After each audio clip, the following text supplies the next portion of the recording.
guys, and welcome to my channel. For those of you who don't know me, my name is Cassandra and I am a social media manager. So today I wanted to talk to you guys about working from home. A lot of us over the last few months and last few years have worked from home, and there are some tips and tricks that I have found that have worked well for me because I'm always working from home. So number one is time blocking. Get out your calendar and look at your to-do list for the day.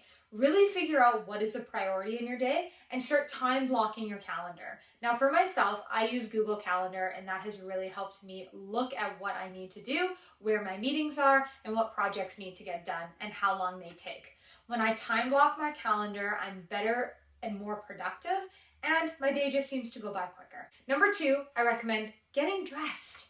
Get dressed in the morning. For a long time, I wore my PJs to work every day, unless I had a meeting that day, and I realized that that wasn't helping me be productive. Getting dressed, feeling good in what I'm wearing, and feeling good with how I'm presenting myself really helped me focus in on what I needed to do that day and get me in the mood to do it.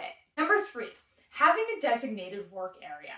Now in your house, you may have a smaller house, or maybe you have a giant house. Either way, try and find a space that you can put a small desk or just bring your laptop to that is your work area.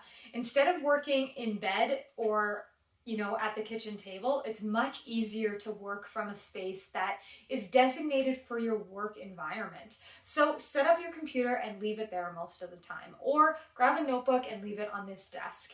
It helps you be more productive in the long term and gives you a space where you can feel comfortable working and a place to go to in your home.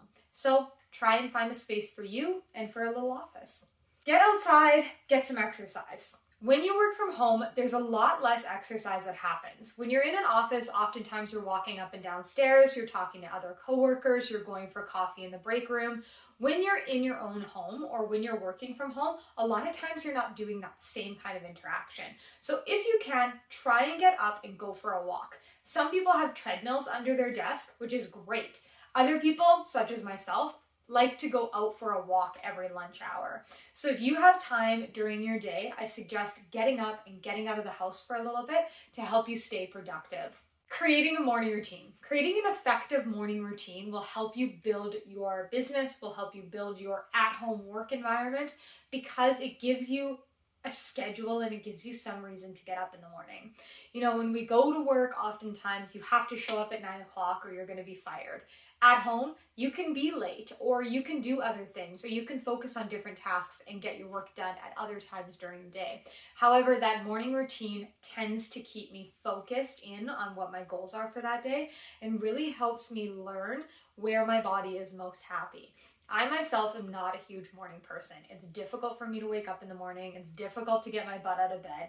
But once I do, and I've created a morning routine that helps me feel safe, feel excited, feel welcomed in the day, it helps me really build out my business in other ways. Is giving your family boundaries. Now, working from home is difficult, right? Working from home is a space where you feel welcome, kids feel welcome to run in, your husband's all over the place, you're trying to get groceries in the door while you're working, while you're on a Zoom meeting, while you're typing away. Now that can all be very distracting and very harmful for your work efforts. So I always ask, set some boundaries with your family. Sit everybody down and have the conversation. Hey, I've noticed lately that you have been bringing groceries in at 3 o'clock and I love it. I'm so happy that you're able to go grocery shopping and I appreciate that. However, it's become very disruptive to my work day. So maybe if we could bring in the groceries a little bit later, or we could go later together, or we could bring in the groceries at a different time during the day, that would be great. Kids, please, when the door is closed, don't barge in on me. I'm in a meeting or I'm working on something. It's time for me to focus in on that activity. So setting those boundaries with your family can be a hard one, but it is necessary, especially when you're working from home, because home is a shared space for everybody. Those are a few tips on how I have worked from home over the last couple of years and the things that I have learned that have been important to me. Now, I have watched many videos on how to be productive at home. I have watched a lot of videos on what is the best way to work from home. And honestly, these are the things that have worked effectively for me. They may be different for you. Thank you guys so much for joining in on this video today. If this was helpful for you, give me a thumbs up and let me know which tip was most effective for you. Thank you guys.